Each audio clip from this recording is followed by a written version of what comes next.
Lucky, can check la munya pan. Batang basati. I saw KFM. I saw your wire. Is the wire ready? It was not wired. Hello, Sis Kate. It's an IEC mic. The wire. okay.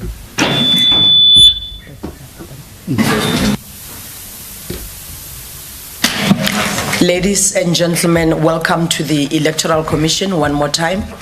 It's day one of voter registration weekend. We've got 2 days set aside. So today is Saturday, the 18th, the second day being tomorrow, Sunday, the 19th. So welcome back. Another full day of business. We've been up quite early in the morning. So thank you one more time for coming through. I'm going to allow DCO Maseko Shebori, who lead our statement. I'm joined here this afternoon also by senior managers of the IEC. I've got on my left Grenville Abrahams, who's part of the panel for this morning, for this afternoon, and will be joined very soon by some of the executives. But otherwise, it's all systems go as we look at day one. DCO Shebori. Good afternoon.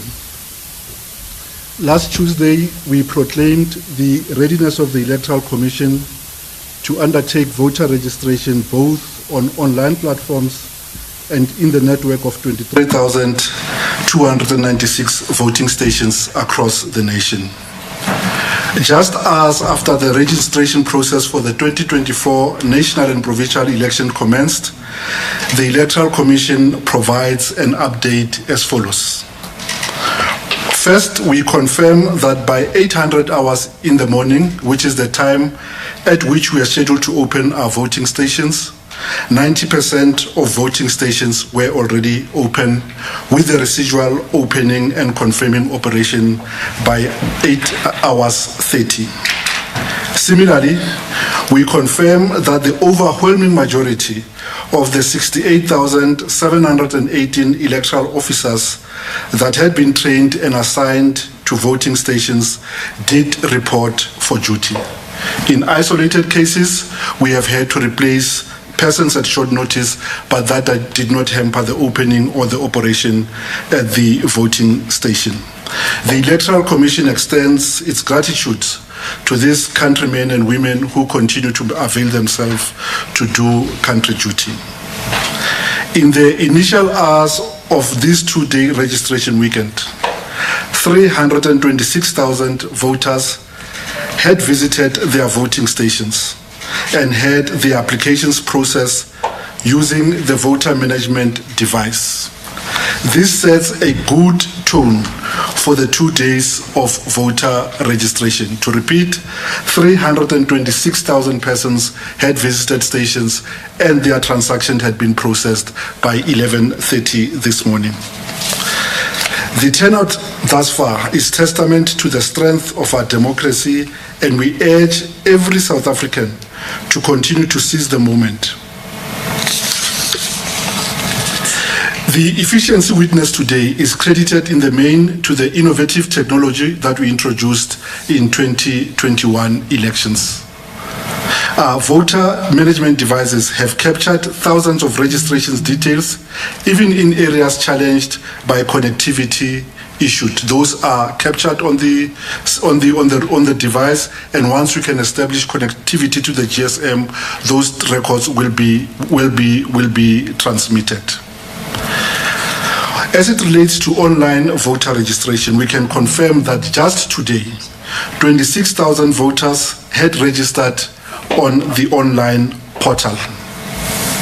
We are on course to surpass the highest registration activity ever recorded on a single day. The highest activity was yesterday at 50,000 recorded on a single day. For those voters who are yet to receive confirmation of their finalized online application, we confirm that the Electoral Commission is seized with those activities to clear the exceptions. And again, there, an exception would be where a voter had uploaded an image of their ID document. However, that ID is either not clear or too faint that our technology can read it. We have capacity to manually look at those instances and to finalize the registration on behalf of the voters. Where there is a need, we will interact with the voters at the details that they have recorded when they created the profile on our voter registration system. To reiterate, proof of an address by way of a utility bill or a municipal statement is not a condition precedent to registration. A person presents at the voting station with the identity document and they provide an address or a description of an area in which they are ordinarily resident, and on that basis, the Electoral Commission will register them against an address linked to that voting district. For those voters who may still require assistance with identity documents, we are pleased to repeat that the Department of Home Affairs will maintain operation at its over 300 offices to facilitate issuance of new identity document or replacement documents to those South Africans who may have mislaid their documents.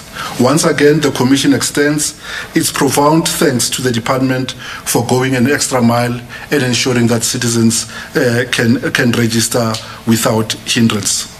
As we move forward, the Commission encourages all eligible voters to utilize the remainder of the registration weekend to participate in shaping the future of their country and nation, whether by doing so by registering online or at a registration station. This is your democracy. Own it. Thank you very much.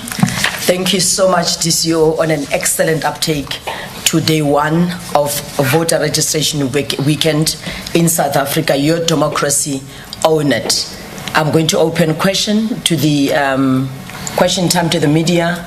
Your name, please, and the media house you represent. But definitely, DCO, it feels exceptionally great to be on day one of voter registration weekend. Let's take questions.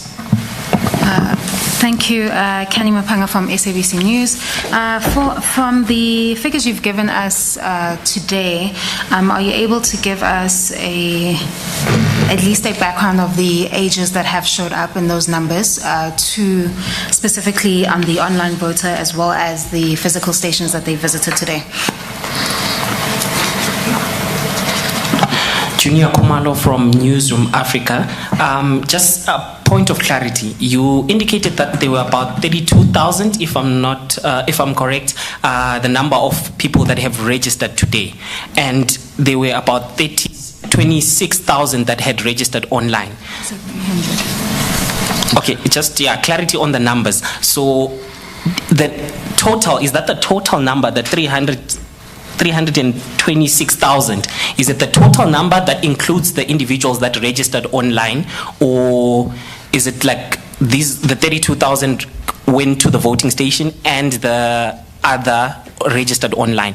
And just a point of clarity on the stations that had not opened. You said that 90% had opened. What were the problems in the other stations that had not opened?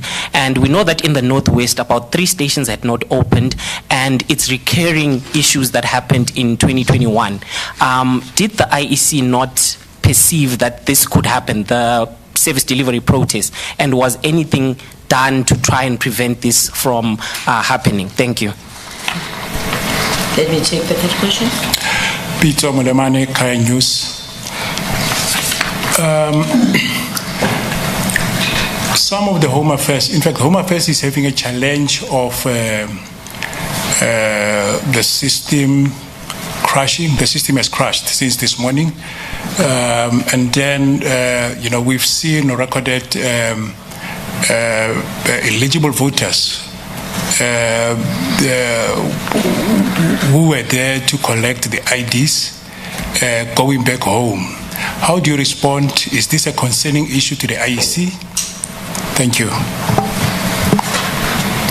Thank you so much. Let me allow, is there a last? Okay, my apologies. Let's pick up the last hand from the back. Thank you. Hi, my name is Paul Mabusa from the Voice of Africa.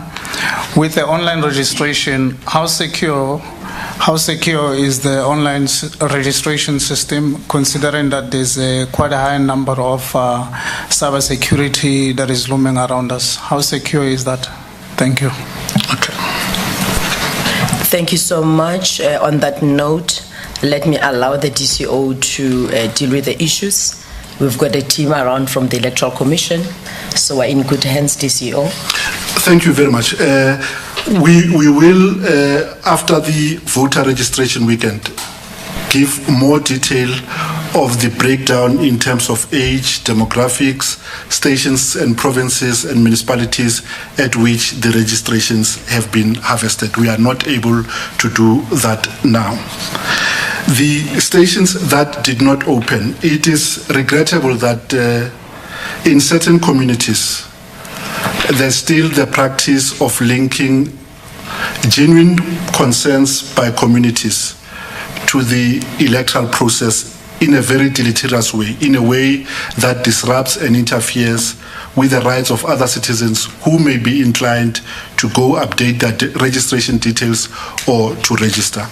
We are aware of those cases. However, it is not our intention that we want to profile them in this statement. We are working with community leaders, with security structures to ensure that even in those isolated instances, people who want to register are still able to do so without let or hindrance. The figures, the 326,000 are people who have physically attended to a voting station, while the 26,000 are persons who may be registering from anywhere across the world on the online portal. I will ask my colleague Grenville to deal with the issues related to the security of the online voter registration system. Grenville, take this seat.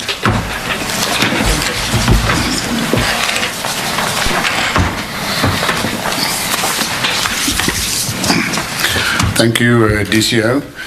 First and foremost, the online voter registration portal has now been up and running for more than 2 years, so it's nothing new, and we've had opportunity over these 2 years, obviously, to test it as well. It involves two-factor authentication, and one of it being an OTP that is sent to a cell phone number of the person who had made the application. Also, in terms of the information, it also requires that the identity document of the person applying must be uploaded, and through either optical character recognition or barcode scanning, we read in that information from the card, and where that is not possible, we have at the back end physical exception clearing. So it is quite secure. And as I've mentioned now, we've been doing this for the last 2 years, and it's proving, especially for this election, to be extremely popular. DCO has mentioned yesterday, we nearly doubled our previous record by having about 50,000 people visiting the portal. Thank you. Thank you so much, Grenville. I think DCO dealt with the other questions earlier on. If there are any other questions of clarity, I'm trying to also check online. I'm not picking up any other issues. Okay, let's take one more last line before we wrap up. Sorry, Kate, there's a question from Sashan Naidu from SABC Radio asking for clarity on homeless people voting and clarification on their requirements if they don't meet the ones set by IEC to vote. Is there any other question? If none, there's an issue about overseas voters. Access to online, if we can deal with that as well, Grenville and DCO. Access for overseas voters, whether they can access online. Anyone that I've missed in the room? All right, let's deal with these two issues. Thank you. With regard to registration abroad, we are also in the final processes of launching a platform for those who are online as well. Unfortunately, those who are abroad can't use the same system that we have inside of the country because, first of all, the requirement for them is different. In addition to their ID document, they also require to have a valid passport, and on the online platform we are providing for both of those documents to be uploaded.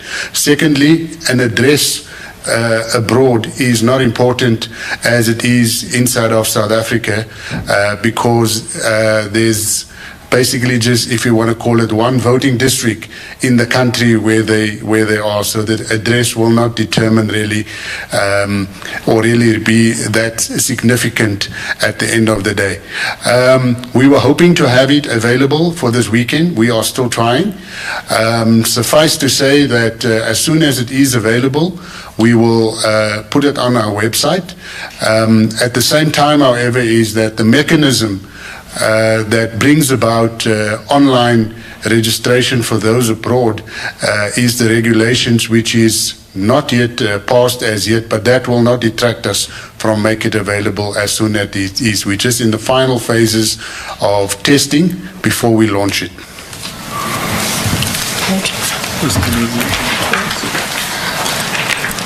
The question around homeless persons and their rights to vote. Let's restate the requirements for participation in an election. South Africa promises, or the Constitution promises, universal adult suffrage premised on a common voters' roll.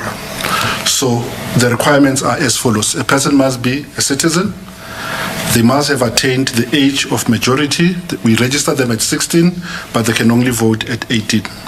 If they register in person, they must produce their physical document, identification document, or a temporary identification certificate. They must then give us an address or a description of a place they call home. On that basis, we will register them and guarantee their rights as voters. Similarly, a person who is registered on the voters' roll and the Commission still has no address for that person, their right of franchise are guaranteed because in 2019 Parliament amended the law to provide a provision that, one, safeguards their continued franchise, but also ensures the freeness of an election by requiring of that person to provide an address or a description of a place of their ordinary residence before they are allowed to vote on election day. Thank you very much. Okay. On that note, ladies and gentlemen, let me pause this press briefing. Lots and lots of work outside in the streets as we vote South Africans, as we ensure that those who are going to vote in the 2024 national and provincial elections are registered. DCO Ntate Grenville, thank you very much. I think we're good to go. We take the remaining hours of the day to register to vote South Africans. Ladies and gentlemen, thank you for coming through. Thank you.